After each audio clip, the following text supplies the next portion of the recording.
Hi, everyone. Hello, hello. Excited to have you all here today. Um, and feel free to type in the chat if you have any specific questions already top of mind that you had that you wanted to ask about accelerators. And then we will be going through those. We have an hour and a half, so there'll be plenty of time for Q&A. Um, yeah. Okay, let's do it. Great. Nice. Yeah, so cool of everybody to join. It's amazing how much interest we got. I think we only put this event together like a week ago, and Natalie has an amazing network, so that's been a big boon. But it's also just kind of like timing, like a lot of folks are more sort of entrepreneurship curious maybe than ever before. Some of that is like driven by, success stories from, what's going on with AI and how you can build things more easily. And but there's been sort of a proliferation of programs um, and just kind of like talking through these different programs and who runs them. The vibe is mostly like, here are some really cool people who just want to like help entrepreneurs get their stuff going. And so there's like this community of people who are working to support startups, and they each have their own thing going, but they kind of collaborate and like share ideas. And this is one of those kinds of events. And so this is less like a competitive thing about like which one to pick, and more about fit and about different philosophies and different resources and different tacks. And so to sort of like clarify all of that, Natalie had this idea of putting this together, and we're trying to support it too.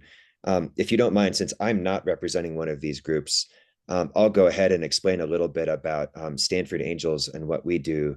And then I'll try to help moderate a little bit, but mostly I'll be getting out of the way. A few kind of like note keeping, like logistic sort of things for everybody. We are recording this, and we'll share something out later on.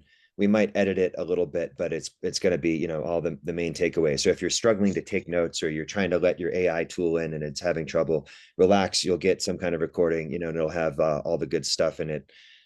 If you have questions, we're keeping this, despite it being a large group, we're keeping this in a non-webinar or whatever it's called in Zoom, style. So everyone's just right here, and cameras on is awesome. That way, all of our panelists can see people's faces and kind of get a sense of how people are, taking in what we're saying. It feels a lot more kind of like a real interactive thing that way. The downside, though, is it's going to be tempting to unmute and interrupt, or join unmuted, or things like that. I'll be trying to help there. When we get to the point where it's time to ask questions, we will let you just go ahead and raise your hand. We'll try to call on people and do it in the right order of when people raise their hands, so you can just unmute and join in into the discussion with a question directly. When you do that, please try to have the question in mind, so you can get right to the part where you have the question, just to honor the amount of people on the call and the limited time that we have. And let's see, there's one other note keeping thing I wanted to say. It'll probably come to me in a bit.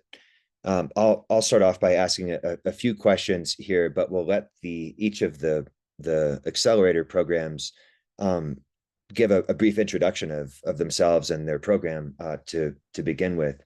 I should say Stanford Angels and Entrepreneurs, I represent the Texas chapter of that, which is a less and less relevant distinction. There are a bunch of different Stanford Angels and Entrepreneurs chapters. We no longer have to only support Stanford affiliated startups. Our mission statement includes, what can we do to foster the startup ecosystem in general? So we're always trying to like put on events and keep our ear to the ground and listen to what the community needs and cares about, and try to organize stuff like this. This is really Natalie's event. And we're just happy to be included and try to help out. But just so you know, if you ever go to stanfordangels.org, there's a place where you can upload a deck, and we will try to connect you with investors. And we run pitch sessions here and there. We'll do that in a more formalized way, ideally with these programs that are joining today. So no guarantees, but it's a pretty low lift to just like shoot us your deck and see if we can't connect you with anybody. We're in touch with a lot of different angel investors, and if you have ideas for events, let us know. All right, time for me to shut up and get out of the way. Natalie, do you want to go first with a quick summary of your group? Yeah, sure.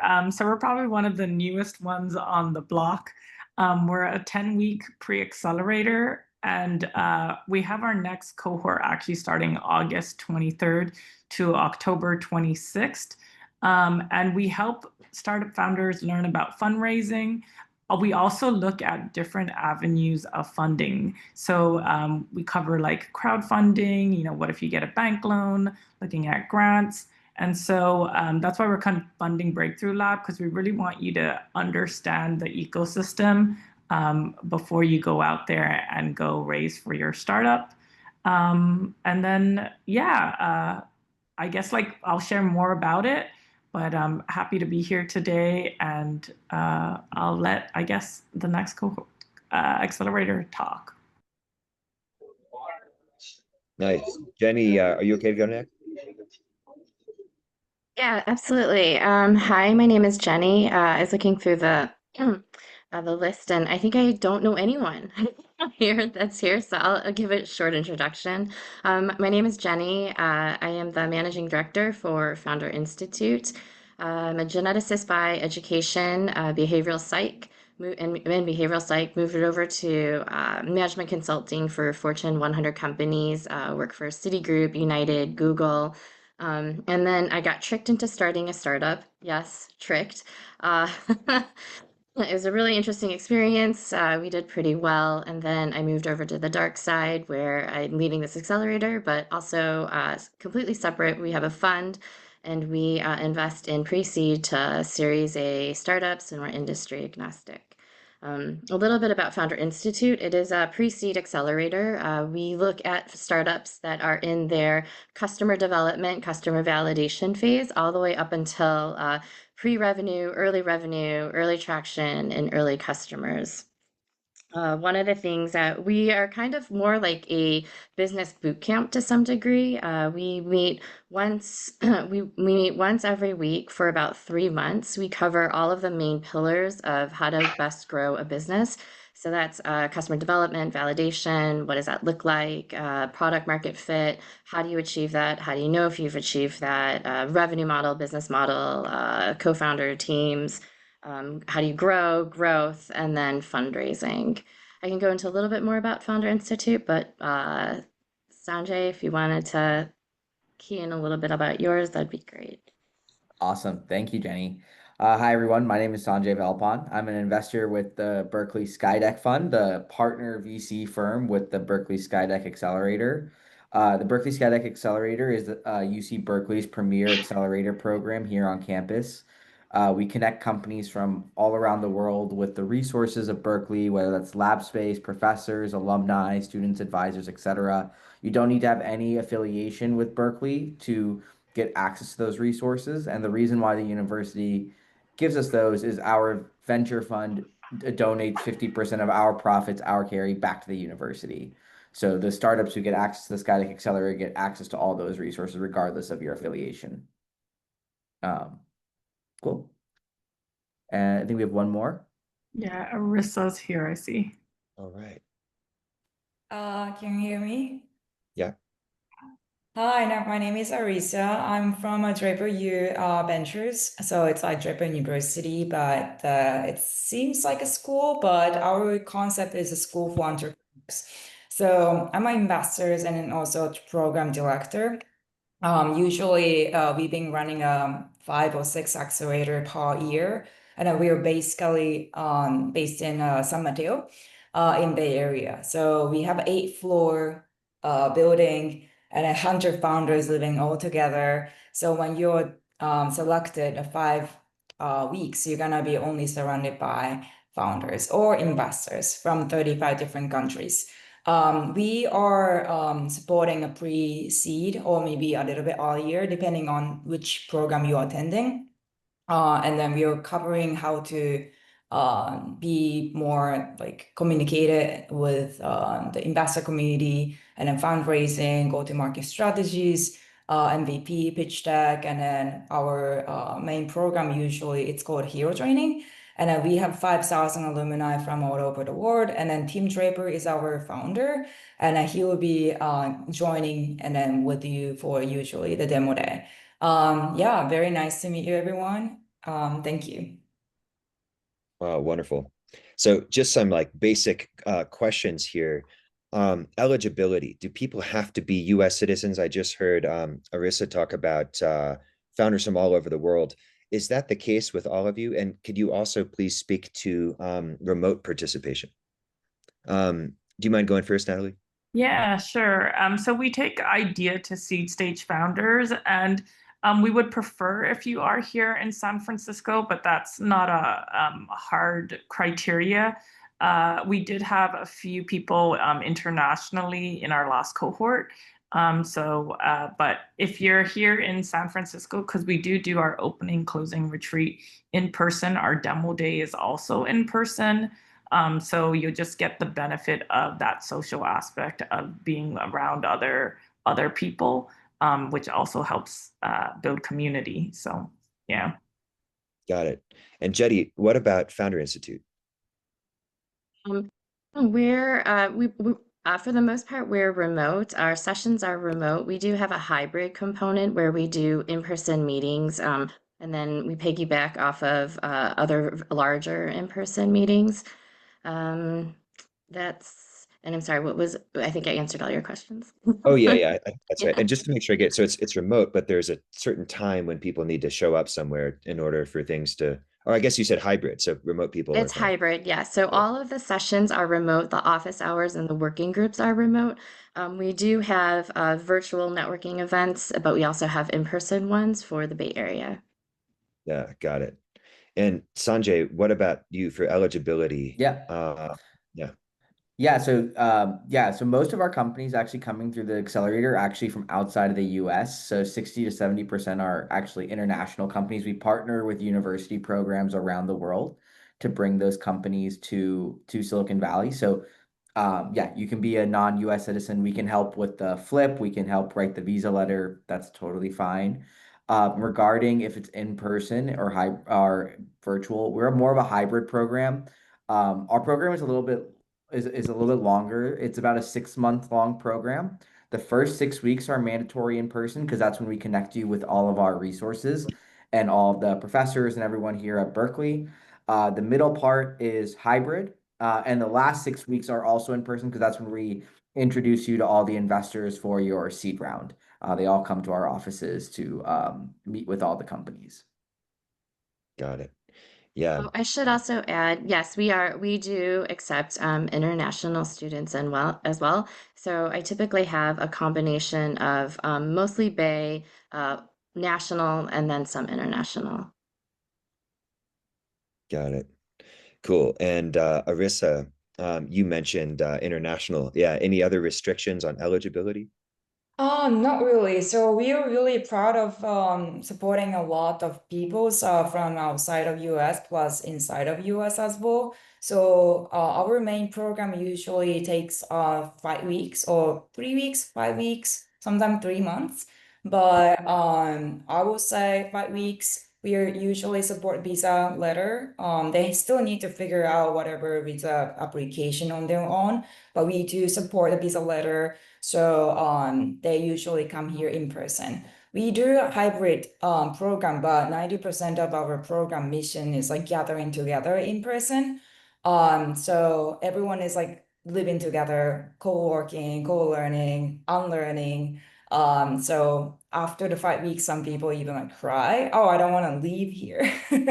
And whenever they want to fundraise again, or maybe as a portfolio companies, they come back here. So whenever they come here, they will meet alumni. Oh, which program did you attend? Oh, me like 2013, 2015. And some people come back as ambassadors as well. So that's what we do. So usually in person. Yeah. Got it.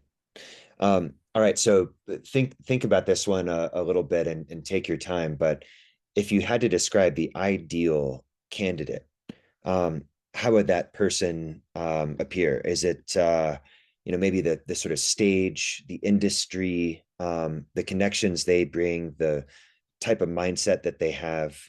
Who is the ideal candidate? Should we just go in the same order, Natalie? Are you okay? Yeah, sure. I Yeah. mean, we take idea to seed. We like having a mix. The information we kind of provide is good anywhere in those stages because it's really about how do you set up your business properly.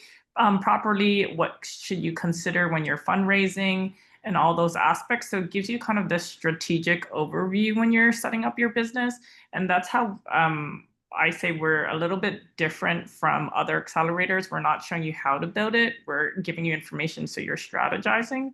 And so on that end, we're kind of agnostic. It doesn't really matter if you're very industry specific. And so we'll take anywhere from idea to seed. We do like having a few seed investors since we are, partnering you up or pre-seed with VCs to go pitch and fundraise. So, having some that, there's a benefit of the VCs getting to see companies that are ready to invest is also a nice plus. Got it. Who do we have next? Jenny, are you okay to talk about that a bit? Yeah, sure. So we accept pre-seed startups before they raise their pre-seed round, anywhere between customer development validation. Sometimes we'll take some folks at ideation all the way until, as I'd mentioned, early revenue, pre-revenue, early traction customers, etc. One thing that we look for, our cohorts are pretty small. Some of them get pretty big, some of them get big, but I like to keep ours small to about 35 founders.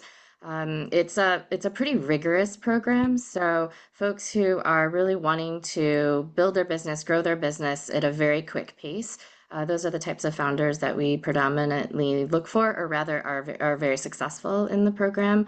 I think that's all I've got for right now. Makes sense. Yeah, that's great. Sanjay, what about you?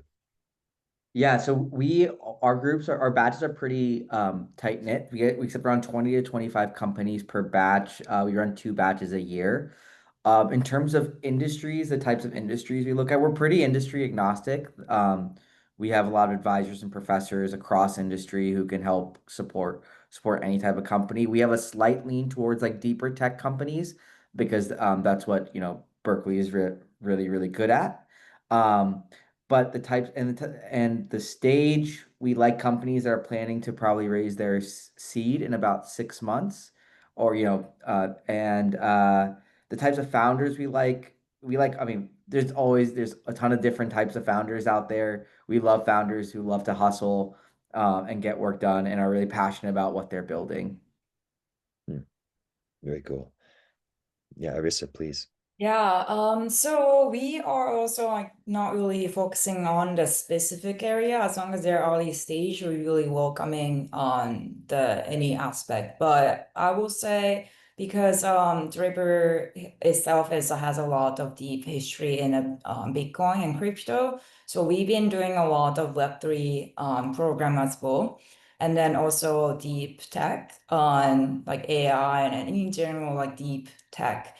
So if you're a hardcore tech guy or woman or anyone, that would be also great. But if you're more business oriented, that's also great because sometimes people coming here and usually 60 or 100 founders living together and in the same program. So after or during the program, sometimes they just like separate it or they combine or they just like shut down the company and then pivot and then like creating a new company to attend a different accelerator again. So it really depends. And then we are more focusing on the potential of the person. So whoever has a great mission, vision, why are you doing it? Why now? Why you? That's something like we want to see, like really passionate about, like really changing the specific industry. And then we want to hear like why you are building this. Yeah, I'd like to second that. Definitely passionate people. And also, I felt like, one of the main things people really got out of doing our pre-accelerator was community. Everyone was just super supportive of each other. And that had networks effects, people introducing each other, people helping each other out with their specialties, like if someone knew how to code and someone didn't, and resources. So that was also a huge aspect of And that's why in our application, we do also ask, like, how have you shown to be a supportive person in the past? Yeah. And that I was just about to ask about that. It seems like a lot of startup programs are either it's all about moving forward in some sort of business metric, or there's some mix with that, and how do we support each other, in a sort of emotional support ecosystem or community. I'm curious, how important is emotional support and mental health support in the startup ecosystem? How do you each see that? And to what extent is it woven into your program? And by the way, I don't mean to pressure to say that it's supposed to be that way. I think like the right mix could be different for different people, but just curious how you all think of that. Yeah, I mean, I think managing stress is a huge part of being an entrepreneur. There's a lot of ups and downs. And so we are actually having a speaker talking about co-regulating your nervous system in our program for this cohort, as well as just the fact that we do have sub-cohorts, because one of the ways you co-regulate is actually having community. And so that's a big part of being able to manage and handle stress. So, and that's how we incorporate it within our program. Yeah. That makes sense. Yeah, I would say similar for us as well. We have something called working groups where we split the founders up into smaller groups, and it's kind of their tribe for part of the program. What we've seen, founder positive feedback from the founders is that it's a group where they can strategize how they're going to move forward, not only in the program but in their startup. They oftentimes it's kind of cool, and it's pretty cool because I've had cohorts where they still meet with each other even till today, and it's been years after they've graduated. So that's something that's been really cool. The other thing on mental health is, since my background is in behavioral psychology, so I like to incorporate a lot of mental health. What does that look like to be a founder? How do you push forward when things are tough, etc. So we do cover that in supplement meetings and events. Got it, Sanjay. What Yeah. do you?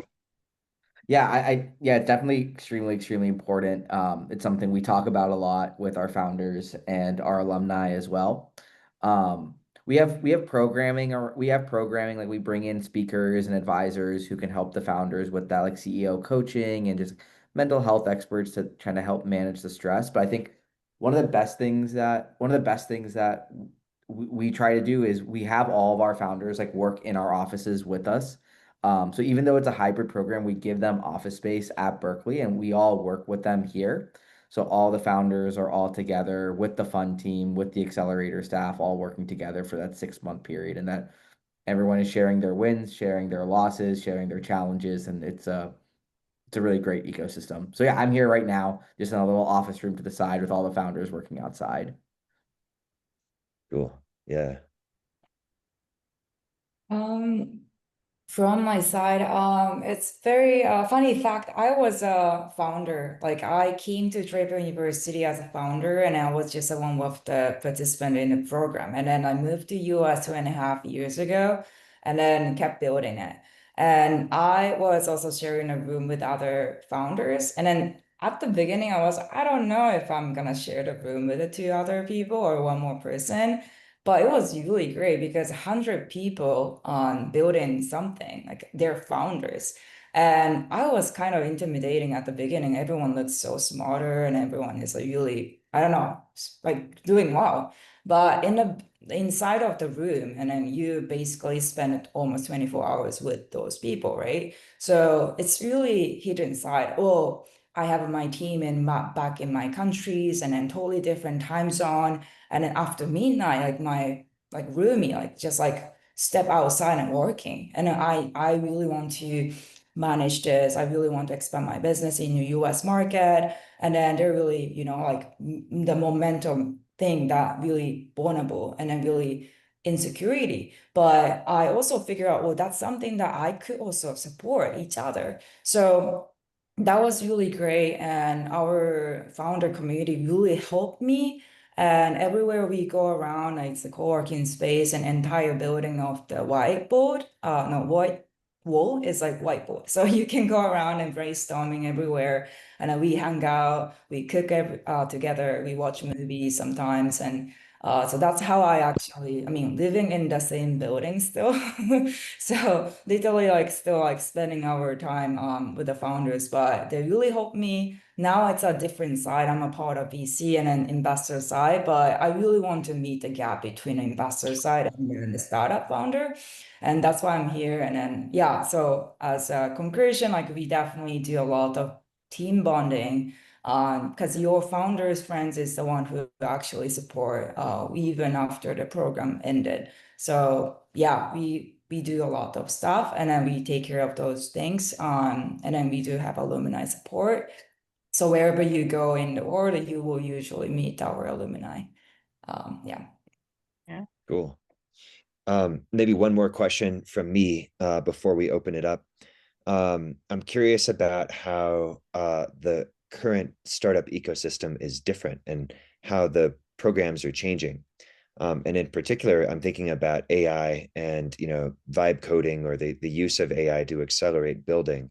Does that change the emphasis in the program, or are there other trends that are causing any of these programs to sort of evolve along with the market? I mean, we host a vibe coding workshop. This is just within events that I throw, and so what I've been seeing is like a lot of people who have ideas are now able to like just come up with them. So like a lot of PMs have great ideas. They come in our workshop and they get something up in a day, and so it's really empowering for them. So I think we're just going to have a lot more ideas coming to fruition. But my thought is that there might be more of an emphasis on deep tech if you're going to go out and fundraise because they want a higher moat. And so then maybe also understanding alternatives to fundraising. If you're not deep tech, maybe also, needed now since traditional VC will go where there's a higher moat. Yeah, I would definitely second that. I think what we've seen is well, 100% the number of applications has gone up as the barrier to like build these businesses have gotten a lot lower. But because of that, the way we have adjusted our programming is I think I adjusted our advice is, the bar to raise like your next round or to get like seed series A round has definitely gone up. So we've really tried to hit home like rather than just building a really cool product and building really cool technology, but like really identifying customer pain points and trying to get that like find those customers, help identify them, identify what's causing them pain, and really get them to start backing you as well, so then they can help tell like investors or your future customers like what's really valuable for them, and to Natalie's point, like in the long term, help build a moat so that you're going to maintain these customers and not lose them to future competitors. Yeah, I can't agree more, 100%. It's kind of crazy. 92% of early stage startups fail. The information behind that many people don't know is that most of the ones that were in that experiment or in that study, they were all venture backed.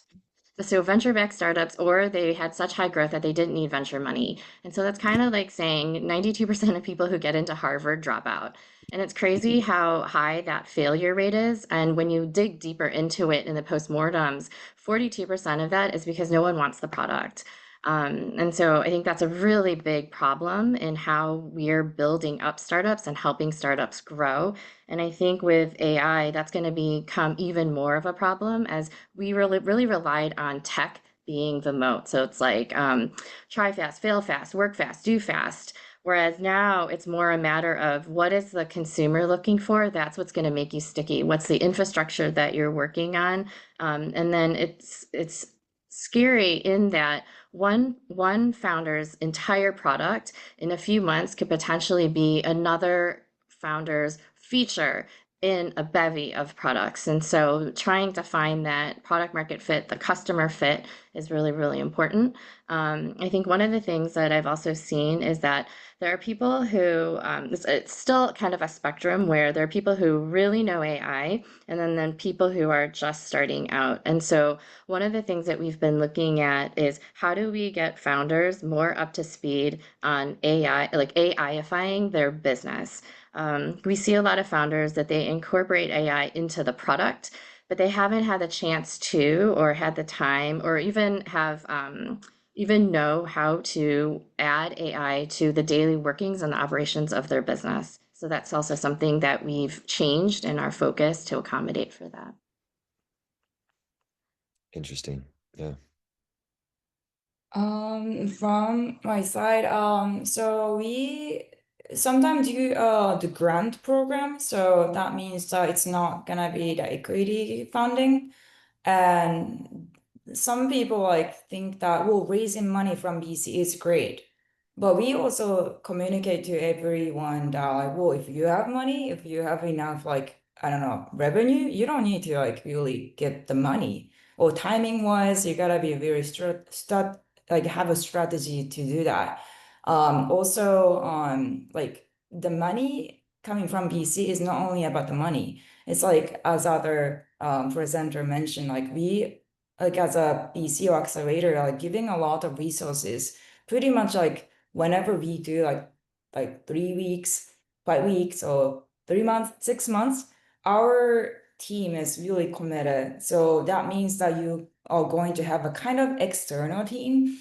It's not going to be the actual team, but it's like supporting. And then whenever you're trying to raise money from other VC, you can come back to us and asking, hey, what do you think about this? Is this a really fair deal or not? So that is really great because usually VC is also trying to negotiate back to you. So another funny fact is like during the program, we really motivated a lot of people in college, everyone in the cohort. And then like they're really, and then we found a great company. But and then we kept saying like, yeah, you have to really renegotiate a lot with the VC. So when we were trying to invest in those companies, they're trying to really negotiate back to us.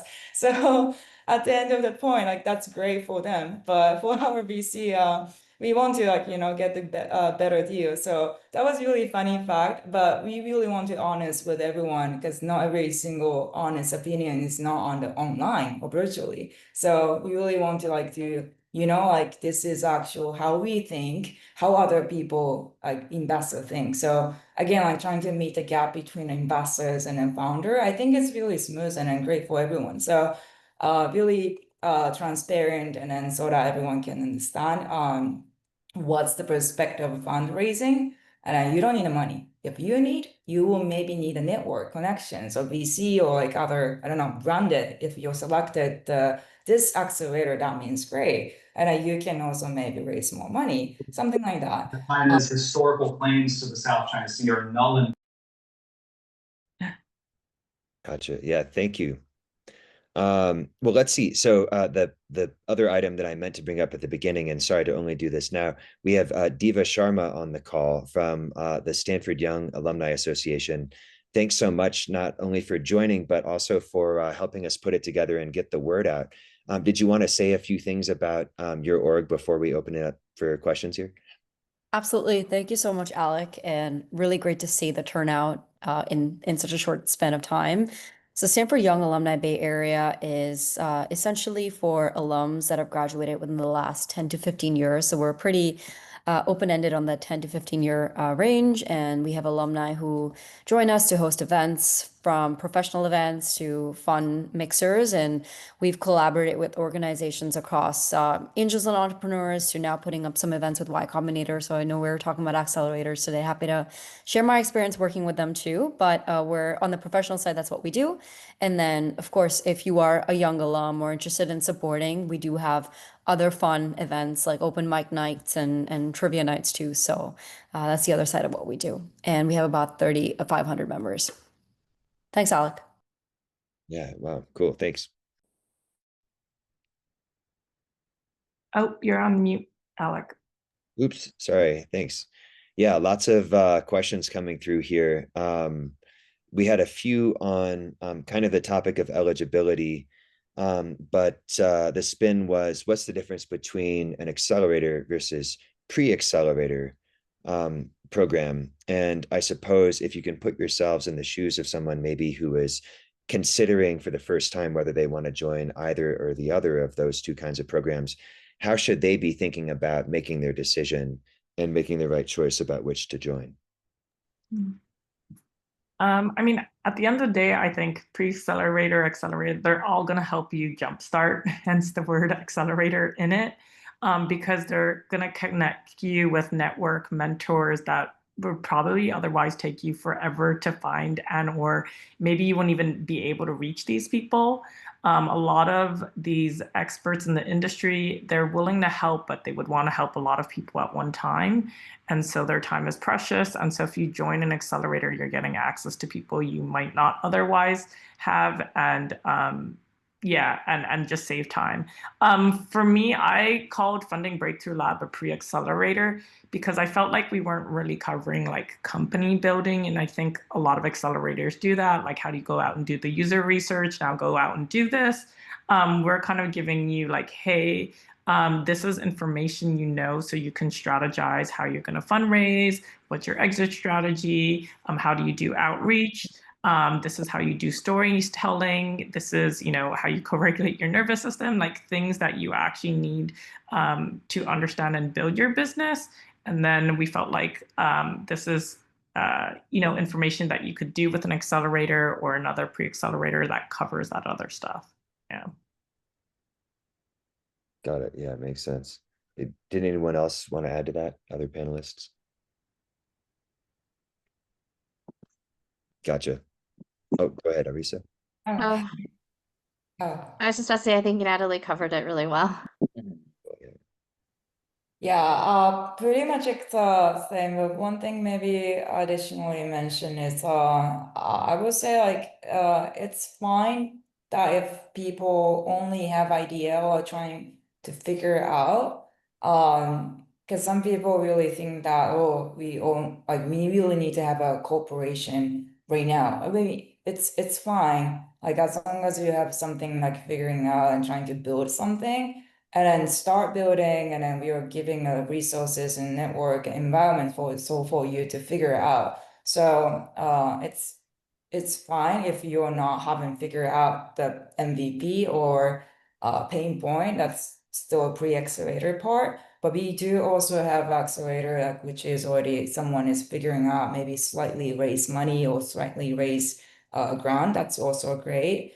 So depending on the where you're gonna go, and then also the network, what kind of network you want to get, I think you can try out different things, and then obviously like meeting alumni of each and accelerator might also helpful, or going to the event and then talking. It's almost like, I don't know, it's not like good or bad, like it's really fit to you, like cultural aspect and philosophy. So I think everyone will have a different perspective and preference, but yeah. Got it. We had a couple of questions about families. If somebody has a family and they, you know, they have some obligation there, does that kind of preclude them from being eligible, or should they still consider it and give it a shot? Yeah. I mean, our program was built so that we're trying to be as supportive as we can for the founders. So we're actually testing out this cohort. We're mostly running on the weekends from 9 a.m. to 1 p.m. So if you have a job, you're building your startup, maybe you have family obligations, you know, you could do that during the week. And then it is online, so that also helps out, hopefully, if you have a family. But I know like our last cohort, a lot of people were still juggling their job, full-time jobs, and doing their startup. And so that's why we're testing this out to see if it helps out. So. Got it. Yeah, it makes sense. Let's see, another one. I think it was, I'm sorry, I might be forgetting who said it, but somebody had mentioned unlearning. It might have been you, Arissa, that sometimes people show up and they need to do some unlearning. That was people were interested in that. Can you explain a little bit about some examples of how that takes shape? Sure. We definitely consider this as really great aspect, very important because some people have some good experience, maybe either like corporate life or like investor life or like startup founder wise. But once they're selected, we really want them to feel like equal. Nobody should be like intimidated. Nobody should be like, I'm smarter than everyone. That's like not great. Because like we really want them to really build the bonding, and then everyone should be treated as equal, not like special person. So some people like they have to learn like unlearn their ego. Hey, everyone is selected. Either like you guys are okay, there are people like still in the college, but they're selected. You're like 20 years experience, you're selected. It's the same. So that is something that because some people are like, oh, I already know, we already have done that, and like no, then why haven't you like raised your money? So that's a really coming back like ego and then like unlearning and then really refreshing idea and then constantly learning. Because nothing is like wasteful time, like when somebody is trying to learn something new. So that was the context of unlearning. Got it. Yeah. I would say the same here. I think unlearning, I find founders come with ideas that they've been told or what's popular belief, or just even with their pitch decks, they have a lot of investors or advisors giving them advice. But founders oftentimes they feel like they're chasing their tails because they're getting the runaround with all these different conflicting advice and different best practices that they've learned. So oftentimes we find that we're helping people relearn the basics before they can get into some of the advice that people are telling them. So, for example, one thing is product market fit is like that holy grail, but at the pre-seed level, product market fit is premature. It comes down to, what is the problem? Do you have a problem user fit? Then do you have solution user fit? Then do you have solution product fit? These are a lot of things that people don't really talk about, but they're really important on the progression to product market fit. Jumping from zero to product market fit is I'm just gonna say it is pretty much like a success or it's a path to not succeeding because there's so many breakdown points along the way that a lot of founders don't cover. So things like that we talk about. Yeah, Interesting. I would 100% echo what Jenny said. I think that's like a lot of the companies we accepted the accelerator, especially, some of them may have one or two pilot customers they're working with, and they may think that they have product market fit, but we really try to help them think through, like go back to like first principles on building a business, building a venture back scalable business. Like, is what is the problem you're solving? Is this problem that a lot of customers solve? Is it a top like 1 to 2 problem that your customer is facing, and how are you solving it? Yeah, so we have to do that a lot for sure. Yeah. Yeah, and That's in our program, we have founders speak to experiences that maybe differ from mainstream advice, um, and uh, and I think that there's some unlearning there because I think a lot of times you think like, hey, just because everyone else is doing it, it must be the right thing, but it's not necessarily true. And I'm also huge on just we do coaching in our cohort as well, like getting people more attuned to themselves, and also so that they're always testing their model of the view, right? When you're building a business, like you have an idea of what's working and you're always testing, and so it's this idea of like you actually have to test everything, and not just go with what you think is right. Yeah. Got it. Yeah, somebody else asked me in a private message, to what extent is raising capital the ultimate goal? Is it the wrong way to think about it? If you're a new startup, could the alternative goal be client acquisition, or is there something else that I might not be thinking of? It's an awesome question. I think Sanjay and I are chuckling because I think one of the things that we're really focused on, especially in my cohort, because I used to be a founder and I had to deal with a lot of this, and I wasn't in the Bay at the time, and so a lot of this stuff I had to learn on my own, and I didn't have the luxury of having all of these wonderful resources that are here. And what I've come to realize, and then also going back to that 92% failure rate, something that I'm really passionate about is not the next round of fundraising. So if that's what you're looking for, my accelerator might not be the best, or at least my specific cohort, but I'm really looking towards I want to create sustainable businesses where their goal is to not shut their doors. Because this at very early stages. So like for pre-seed, seed stages, often the body of work you need to do to raise money versus the body of work you need to do to build are often in direct conflict with each other at the pre-seed stage. And so there's a very fine line between needing to raise, but also waiting to raise so that you've built enough so that you're at a good place where you can negotiate well, negotiate a great valuation, and be able to raise money in a way that is best suited for the growth of your company. Got it. People have talked about consumer versus B2B. Is that a distinction that's important in any of your programs, or do cohorts have some of each? And yeah, can you elaborate on that? Yeah, I can. Sorry, Natalie, do you want to go first? Go for it. Go for it, Sanjay. Yeah, I would say we accept B2C and B2B companies for sure. We're industry agnostic. I think the way I think about it is the way we evaluate the companies is going to be different. Even within B2B, there's going to be a lot like an enterprise application is going to be very different than like a dev tool or or a cybersecurity company. So I think the way we think about it is just like we would just evaluate the companies different. You know, if you're a consumer company versus a deep tech company, our KPIs and our metrics are just going to be a little bit different. So that's the main thing I was going to say. You know. It's the same with us as well. Yeah, I say like we're pretty much agnostic. It doesn't make a difference. I will say one of the things we are even communicating to B2B founders these days is the importance of social media.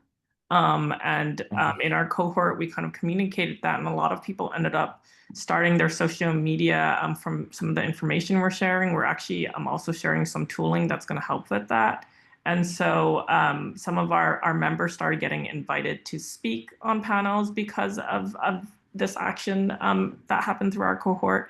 And so that was I think something that's new on the B2B side, where on the B2C side, you're going to have to interface with people, but on the B2B, it's happening more and more now. Yeah. Makes sense. Um, Oh, go ahead. At Draper University, we cover both like B2C and B2B, but yeah, we definitely trying to put all together, connecting both aspect, like and then learning each other, because B2B could be a great way to make a revenue, but some people like B2C people are like really good at the marketing. So we cover both aspect, and then we support yeah, any type of the businesses usually. Yeah. Let's say that your startup is in an industry, and there might exist an accelerator that's focused specifically on helping startups in that industry. Is that the right bet, or how do you make that decision? Is it still perhaps better to go for a more general startup accelerator program or pre-accelerator program, even if one exists that is tailored specifically to startups in your industry? I think it's dependent on like what are you looking to get out of the accelerator.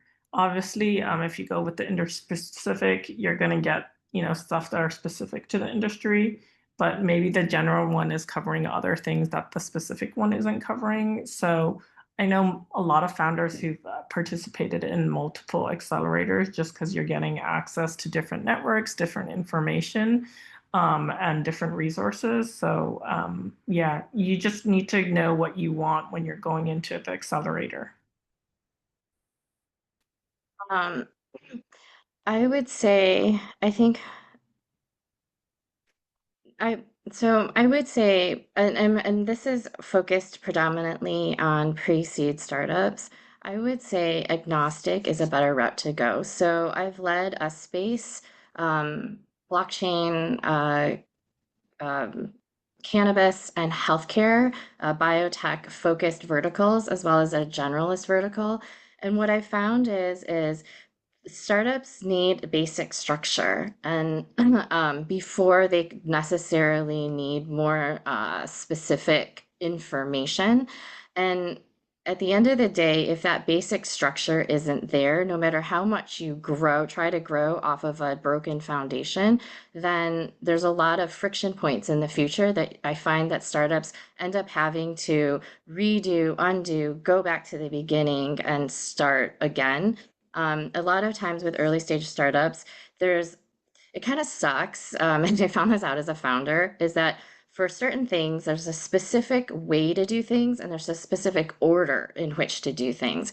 And some of that order is really important. So kind of think of it like, I don't know, building furniture. You can't build certain things first if they don't attach properly with the other portions. And so this is really similar in that regard. And so for pre-seed, I would opt for general. And then as you grow into seed and beyond that, to go more specific. With that said, having advisors that are specific in your space early on is also very beneficial. Good answer. No one want to add to that? Can you talk a little bit about terms? So what kind of equity is taken? Do you invest? What do the startups sort of give and get? Yeah, we don't take any equity in ours, so we do take a program fee. At the moment, we actually have a special going on, so it's actually only $647 for our cohort if you apply.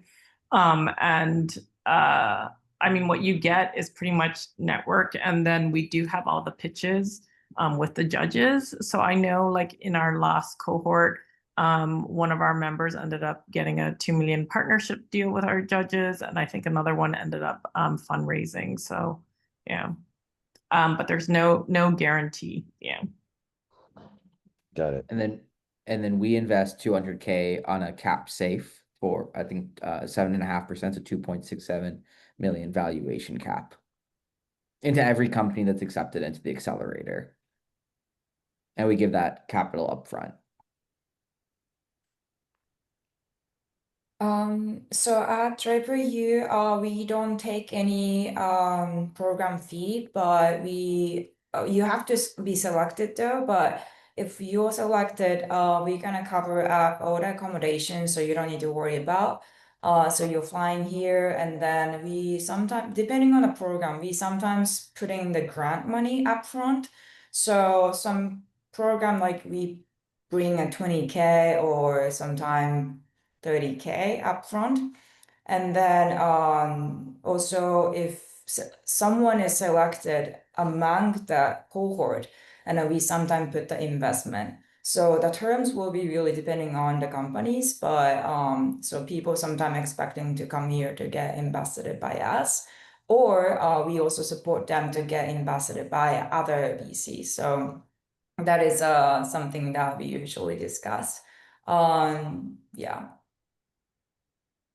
We have a program fee. It's 800 is an early registrant, and then it's 1,000 regular. We do offer partial scholarships, and then we don't take equity. We do take a 2.2% stock option warrant. In addition to that, what we do offer is upon graduation, there's a free 2.5-month program. It's called Funding Lab. And so that is an intense program that pretty much, when you hit the ground running, will show you how to fundraise, what are the ins and outs, what do you do operationally, newsletter, data room, introductions, cold, warm intros, getting you in front of investors, all of that stuff after graduation. Oh, the other thing I also want to share, we're starting like a docu-series with our pre-accelerator. So if you come to the retreat, we're going to capture, your story, the before, your intentions, and how you are at the end, demo day, pitches, and at the end. So you'll also have some video footage you can walk away from, whether you want to use it for your own personal capture of your journey, or marketing material, or to apply to other accelerators or whatnot. Yeah, and then we're hoping with that over time, it'll just be more marketing for your, if we get more and more exposure through that, for your brand as well. Cool. So I've bookmarked where I've gotten to on the questions that came in on the chat, and I'll return to those. But just to kind of mix things up, did anybody want to unmute and just ask their question directly? You can raise your hand and I'll call on you, just so we're not all hearing my voice too much.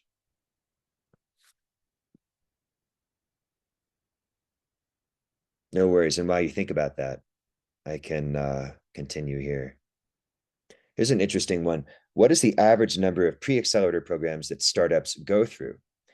I would say just one from my experience, although I'm starting to see, like, I don't know, an increase in, I wouldn't call them accelerator programs, but like workshop kind of things that are getting popular. A lot of that has to do with like AI or vibe coding or, but yeah, I don't know if anyone else has another answer to that. Yeah. I don't know about exact numbers, but I just know a lot of like cohort members have participated in other programs, whether they're pre-accelerators or accelerators as well.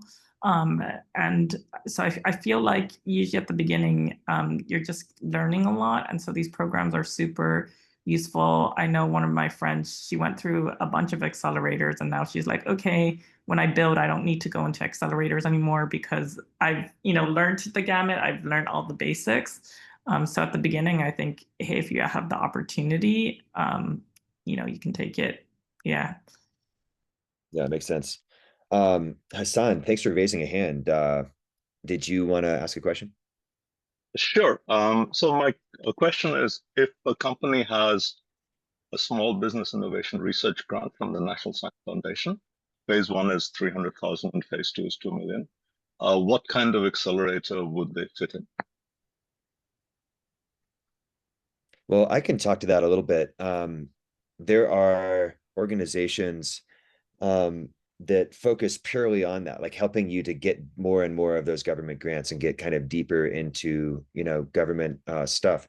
Some of them are focused more on DoD, and some of them are focused more, I think like Long Ventures is an example. One of the startups I worked on, worked with them. And then some of them are more like NIH kind of stuff.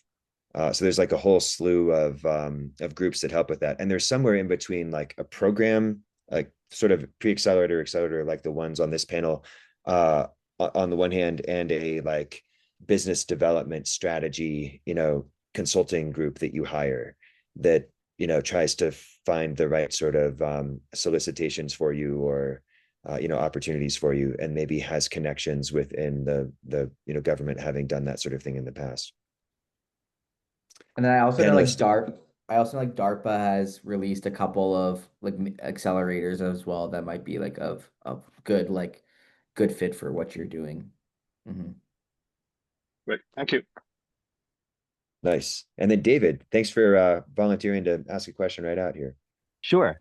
I'm wondering if any of the panelists could share your perspective on when, for a startup that's looking to grow, when it makes sense to pursue this line of funding that we all seem to be enamored with, venture capital or angel funding, investor funding, versus the much more traditional but less sexy, get a small business loan or whatever loans we're able to qualify for that are on terms that aren't egregious, and utilize that as opposed. I mean, I know that for working capital, that's one thing, but using loan funding for growth. Yeah, I think that's really dependent on, your goals, your big picture, what your scenario is, what your product is. Like there's a lot of factors to like consider on what, what method of funding is better for you. So that's why we do cover like a lot of like having speakers to speak to each of them and when are they good for. But it's very context specific to your scenario. Yeah. Yeah, I think a lot of it will come down to exactly what Natalie said. It'll come a lot come down to like what your business is like, when you expect to start making cash and revenue, like how much ownership would you like to have, ownership and control. Um, you know, uh, what is the size of the market you're trying to go after is. Um, yeah, so those are some of the major things I would think about when deciding whether to go through like a SBA loan versus venture capital. Thank you. Cool. Some questions about sustainability, recycling, or agriculture. Is that a focus, or is there anything in particular about that in any of your programs?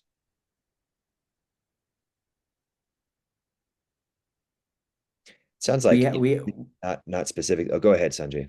No, well, we have a climate track specifically, not specifically that like subgroup within climate, or if you would call that within climate. But we've done investments in tangential spaces.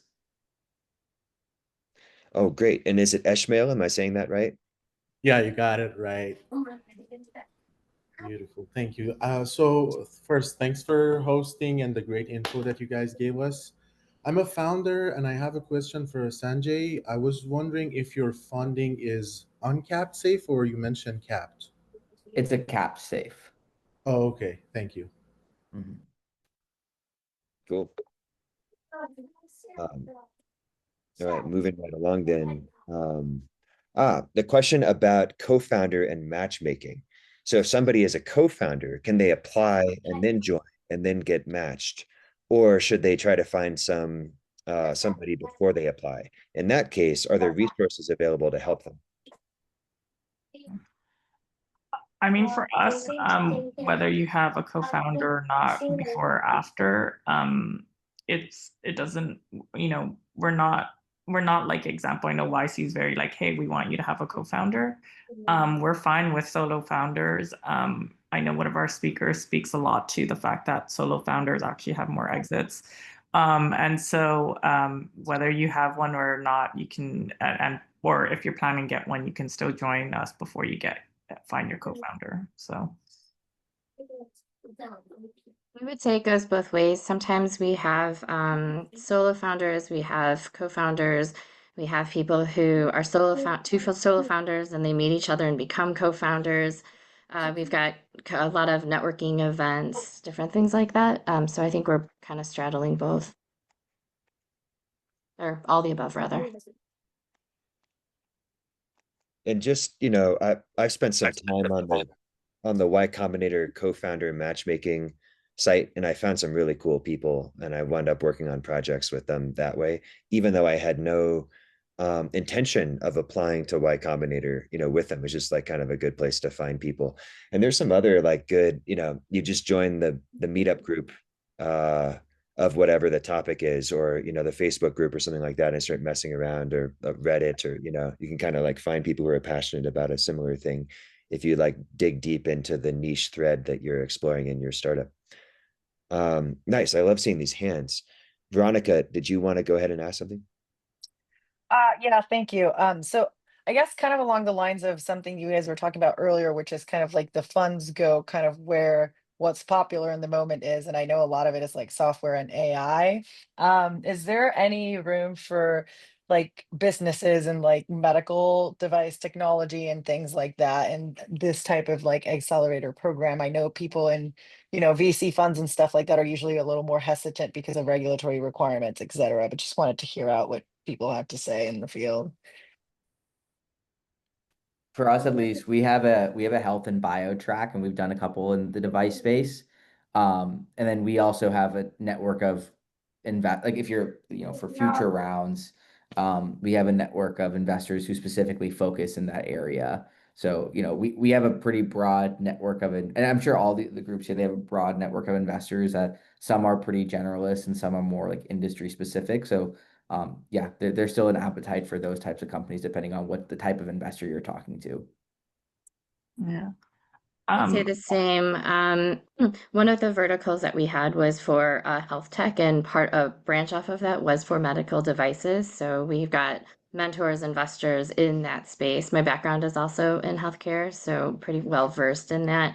I would say, generally speaking, accelerators are tough depending on what your goal is. Like if your goal is right out of the accelerator to jump into starting to raise funding, that's one thing. If your goal is to how do you bulletproof your business so that the manufacturing works, supply chain works, that you've got a viable business, that you're able to grow, things like that, then that's another thing. So I think it would really depend on what do you like, what do you want out of this accelerator, and why are you joining an accelerator?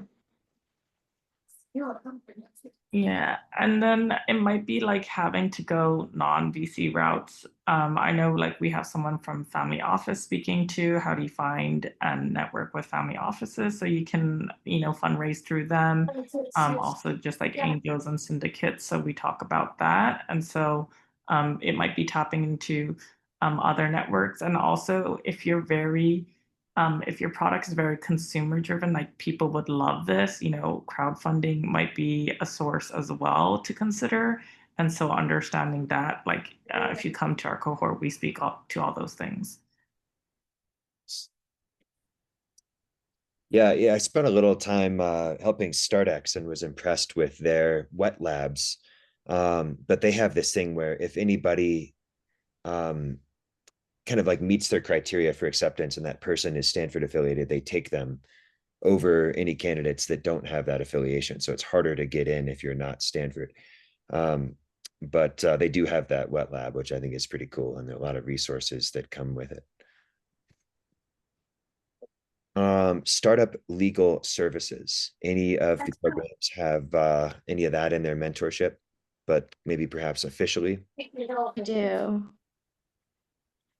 Yeah, I mean, we have a few legal, one speaking to IP, one speaking and then a few just other legal account lawyers. And I know some of them are offering like 20 minutes free consultation. So, and we also have them speak to topics throughout the cohort.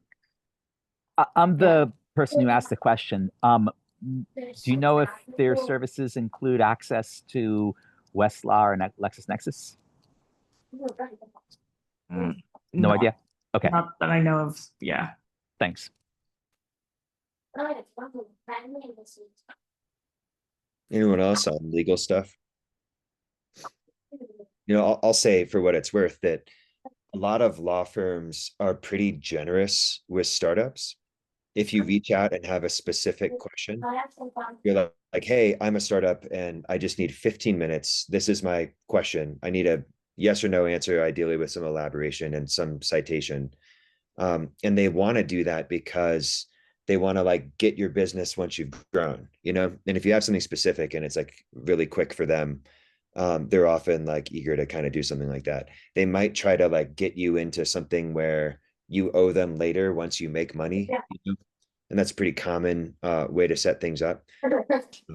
But a lot of good lawyers will go work as mentors in pre-accelerator programs, just to kind of like help out. And then they're like pretty cool and like chill about when and exactly how it converts into business for their firms. It's more about like building trust so that later on they're your preferred, counsel, as opposed to trying to like, collect a bunch of high fees from you before you can afford to pay them. At least that's been my experience. Yeah, like a lot of them might have startup rates or packaging that, hey, as you grow or later on, that's when you pay them. And so they are pretty, because they understand startups quite early on are hard to use. And then some of them recommend, some software that makes it easier for you to incorporate and things in that they know that the terms that they draft up are good and they go over it with you so that you're optimizing for time as well. We have a dedicated legal team, and so they hold office hours once a week, and it's free for the duration of the program. Yeah, we also support the legal aspect. A lot of companies, maybe between of they haven't got the Delaware C Corp or they already maybe have. But depending on the situation, we have the partnership with the specific support tool for anyone who want to do the incorporation in Delaware. And so you will get discounted or like more earlier fast access. And we also have a legal partnership. So for the first consultation, that will be free. Yeah. Got it. I'm seeing something from Arissa already in response to the next question about post-program metrics. But you might want to elaborate there, but just sort of a question for everybody. Can you talk to some like what are the metrics that you track? And then if you could share some recent results, that'd be great. I mean, we're pretty early, so we don't have a ton of metrics to go from. But I will say, just from testimonials alone about, the education, like we're a big part of us is education. I think like metrics around like fundraising is not necessarily always the right metric because if you're not going VC fundraising route, um, then you're negating those people who actually decide, hey, actually, I can make my business revenue positive and like own my company fully, right? So I think for us, it's a lot about like sentiment and like, did they feel like this program was value for their time and money and, and the network that they got out of it. And like the reviews and testimonials we got from our cohort were amazing. So on those metrics, I think we did a great job. Yeah. Yeah, oh, go ahead, sorry. So we've been running these accelerators like since 2012. So some alumni in early days, like some of them went unicorn, and then some of them successfully exit. So we will say one is a fundraising, and then we sometimes follow up in the investment for the alumni. We do have a specific fund only investing in the alumni cohort. Another thing is like if anyone is like trying to like if they are willing to refer this program to other founders, because we definitely see that good founders know good founders. So we really want to see like what is the satisfaction rate, and then like we will definitely follow up. And then we're also giving away a lot of benefit as long as you're part of this community. And then some people come back as a speaker, some people come back as investors. So it's like everything is circulated. So there's definitely that is one of the aspect of what we do after the post program. Yeah, and then for Skydeck, the accelerator itself has been around for a long time, for like 15 years. So, Lime Scooters has come out of it. The Databricks guys were originally in the original version of Skydeck, but most of the data we have has been around, is more focused around since the fund has been around. So the fund has only been around for about 8 years. And to Natalie's point, like all the companies that we're looking for are looking for venture investing. So so venture investing is the metric we track. So 60% of our companies have raised an institutional seed round after the program is done. $2.5 billion raised. 80% of our companies are still active and running since the fund has been created about 8 years ago.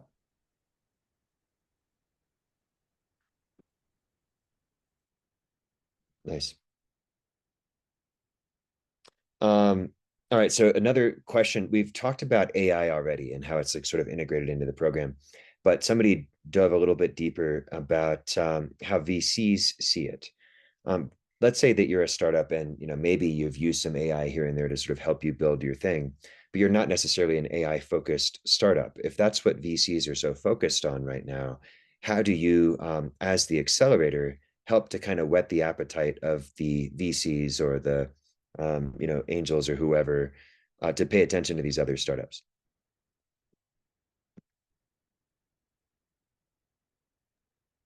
I mean, I think these days in general, like if you're just, adding some functionality that use AI, like VCs don't want you to say you're an AI company, like unless you're like really building, the infrastructure, because everyone has AI now. And I'm not sure if I fully heard the question, but those are my thoughts. And then, we have a lot of feedback from VCs we have 3 pitch competitions throughout and our demo day.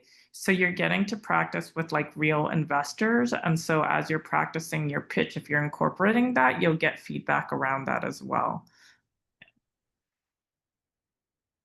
Yeah, maybe it's a little bit similar what Natalie said. Yeah, everywhere it's AI, AI, AI. So as a default, it's almost like we're expecting you to already using some certain AI. I mean, if you're not using AI, that's also fine as well.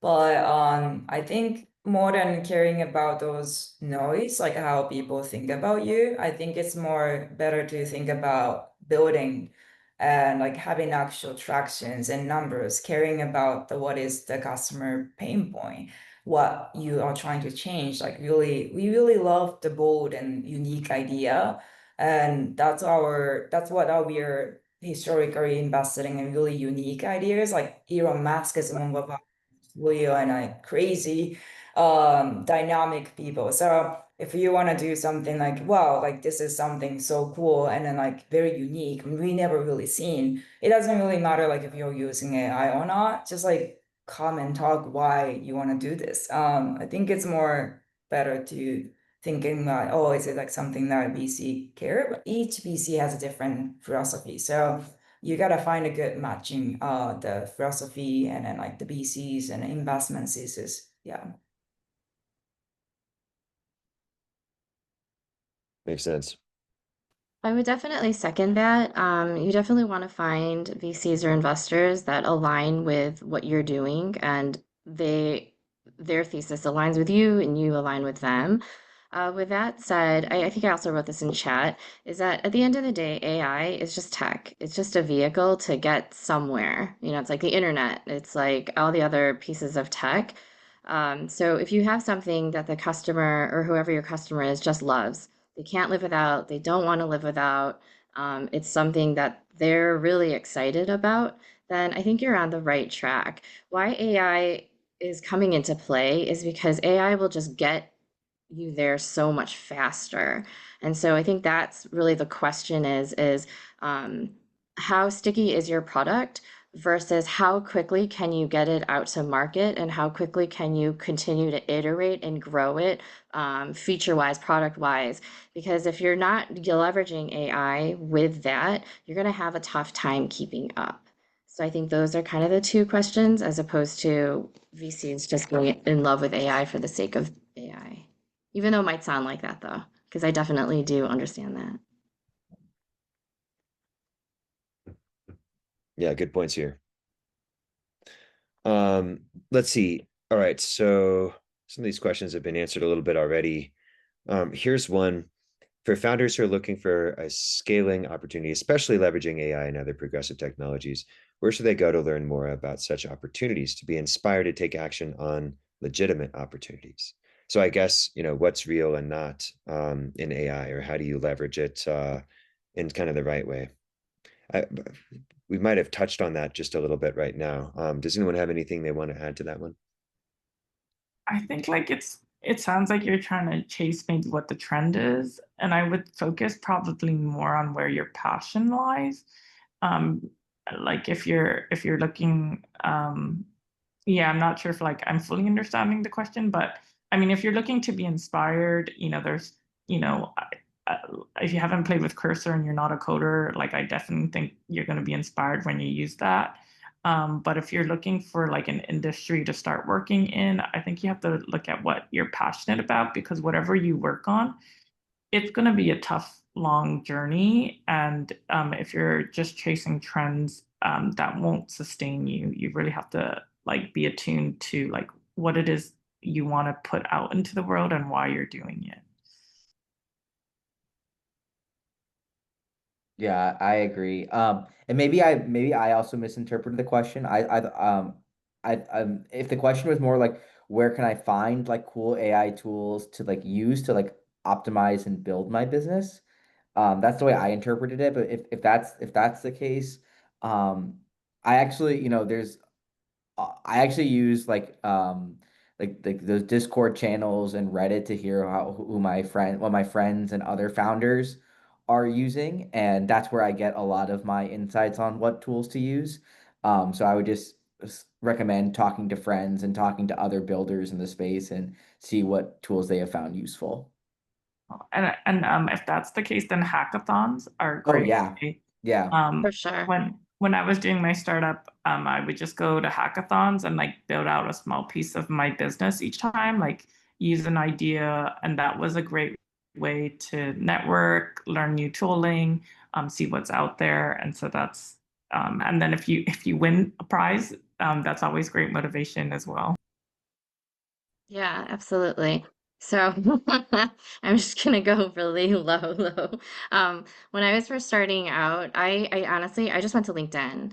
There are so many people with so many posts about how they're doing these types of prompts and they're using this type of AI tools and this, and just piecing together what's been working for other people, and then trying to figure out how do I need to use AI? How do I want to use AI? I think that's a really good starting place because I didn't know what I didn't know. And so I just basically used what other people were posting to get a general idea of what were the capabilities out there, first of all, and then piecing together the different tools.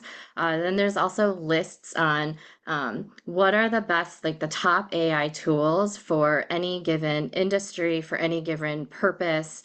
And so then I went to look at those to see how I could Frankenstein some things together. And then I asked ChatGPT. It's like, ChatGPT, I need to accomplish this, and I think these tools are the best tools. Tell me what I can use, shouldn't use, etc. And then I went from there. It's pretty much how I learned how to vibe code too. So, it's my ghetto way of learning. Awesome. Yeah. Um, let's see, there's a question here about, oh, hang on, we're almost at time, aren't we? Oh yeah, oh my goodness. All Went by right. so fast. Let's see if we can't blow through a couple more. I have two left anyway. And maybe we can just whoever, wants to speak on the panels can do so, just so that we don't have to circulate through all four. Has anyone noticed startups focusing on creating opportunities that help companies strengthen their local manufacturing given the new administration? I have, so maybe I can talk to that one. Yeah, I think that's a trend a lot of startups are trying to capitalize on, and there are a lot of startups that have already been doing that sort of thing that are now kind of seeing more limelight than they would have otherwise. But that's a cool area. Yeah. Another one, can you explain what would a clean cap table look like? What are the steps to create a cap table? Do you need legal help for it? Anyone want to take that one?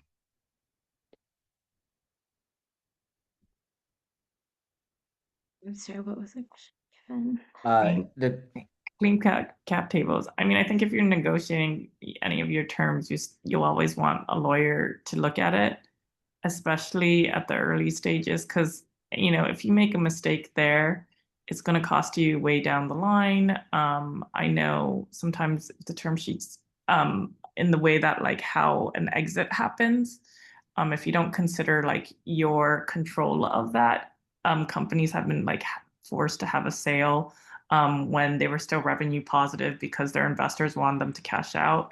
So I would definitely always have a lawyer. I know it seems like lawyers are expensive, but that's the time you need them. So yeah. 100%. I can't tell you how many times I've seen founders have to spend a lot more money later down the line because something is off with their cap table, or more importantly, if they're trying to raise money, investors will say no at messy cap tables. So they miss out on some good opportunities. I think generally speaking, a clean cap table is with the least amount of people on there, or the least amount of people that own portions of your business is the cleanest cap table you can have. Yeah. So does that mean like imposing a minimum check size is important? Do you guys encourage that in your accelerators? We don't impose any, but we talk about SPVs, and then also I think just in general, the thing I've always heard is like don't have like all these special nuances. Like, they want it to be clean. They want to be standardized when you're starting to introduce all these additional terms or if cases. That's when it starts not being a clean cap table, and then it makes it more and more unattractive for future investors, and that's when things get complicated. And just remember, whenever you're starting your deals now or negotiations or the term sheets now, what you do now affects every other round after you and the types of negotiations people want and are going to look for. So it's especially for pre-seed, it's a compounding effect and something to be mindful of, which is why having lawyers, or at the very least, having people who have gone through this process, who know this process, to help you better understand what does dilution look like after round 1, round 2, round 3, round 4. And then also, what are the different terms? So if like your lead has a certain term, but your other, your follow-ons have terms and stuff, like what does that look like? What should that look like? And then what outliers are not ideal, but you can get away with, etc.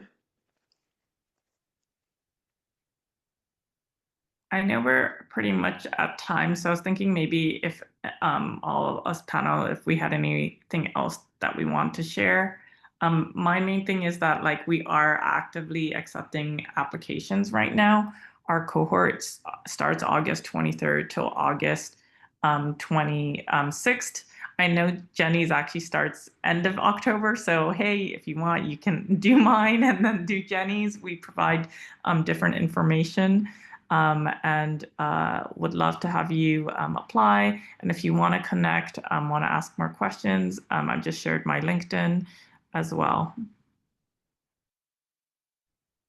Yeah, for Skydeck, yeah, our application is also open.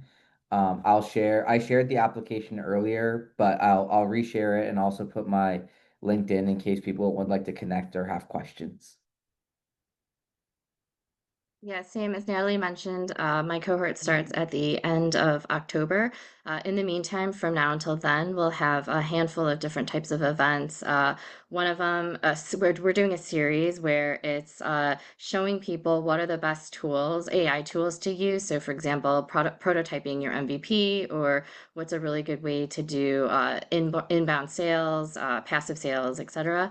The other thing is Natalie and I will actually be doing a pitch deck event coming up in a couple of weeks where we'll be ripping apart your pitch decks and helping you rebuild them if that's something that you're interested in. I'll also re-put my information.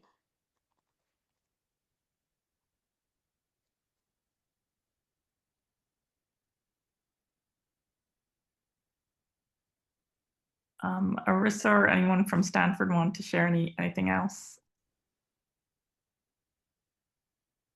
Well, we hope you enjoyed this event. Subscribe on Luma. We do a lot of this kind of stuff.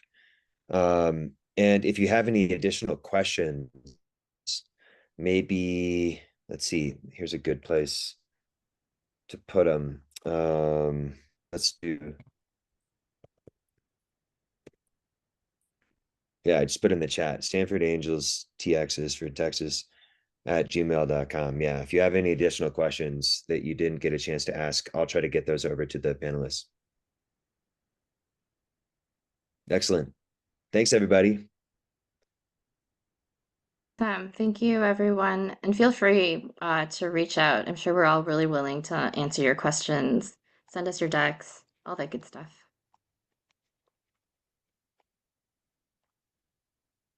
Thanks much. Hope you all have a great day. Yeah, you too. Thank you, everyone, for joining.